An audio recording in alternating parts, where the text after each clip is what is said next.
Hello lovely, it's Susie Ashworth here, your mindset and marketing mentor, founder of the Calm Birth School and creator of the Monetize Your Message one-to-one mentoring program. And today I want to talk to you about a question that I had in from one of the tribe members. She was asking me the question whether I thought it was possible that some people didn't have a message. And my gut response to that was absolutely not. Everybody has a message. And she pushed back and said to me, but what if some people don't have a message? And then I was thinking to myself, sometimes people don't have something to say. Why is that? And what came up for me was the people that don't have anything to say, who are not particularly passionate about what they are, or how they're serving people, it's because they're not working in their true calling. So perhaps you are doing a job because it pays the bills, because it's convenient, because it works around the kids, but it's not the thing that you want to throw off the covers, work from 5 a.m. in the morning, are really enthusiastic about how you can serve your audience and the transformation that you're going to create. You like it, but you're not, like that about it. And if that is the case for you, but you have this desire to find out what your message is, I invite you to answer the following questions. So the first question is, if money was no object, you knew you couldn't fail, location wasn't an issue, what would you choose to be doing on a daily basis for your work? The answer that you've come up for there, if that is not your calling, that's the door to really exploring exactly what it is you should be doing.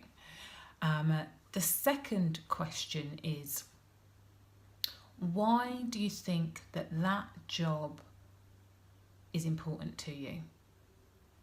Why would that be the thing that you choose what you want to do? And once you start kind of playing around with the answers to those questions, you will get closer to what your true message is.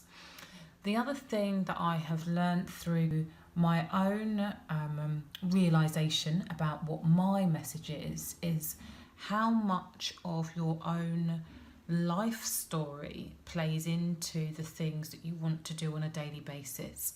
And often your own life story and the lessons that you have learnt along the way that you take for granted, how impactful those lessons are on the way you want to serve your audience.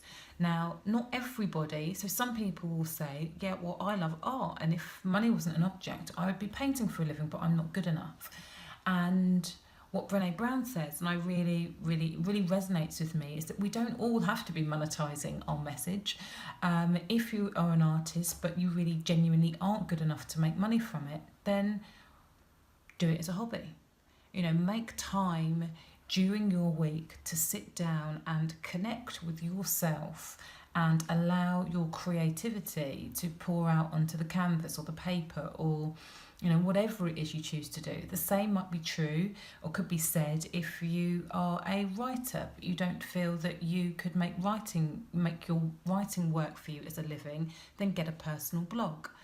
So your message, whilst I believe that a huge number of people do have the ability to monetize their message, and that very much comes from understanding how to weave your unique life lessons into that message and wrap it up in a pretty little bow and then send that out into the world for your tribe to purchase. That's not appropriate for everybody. If it's not appropriate for you, see how you can incorporate your calling into your life for serious business. But that's my answer to you. Does everybody have a message? Yes. Can everybody monetize their message? I believe that at least 80% of the world can. If you fall into the 20% where it's really about your skill set, you're not quite skilled enough to be making money from it, then incorporate it into your life as a hobby. Make sure that you have some outlet for the voice inside.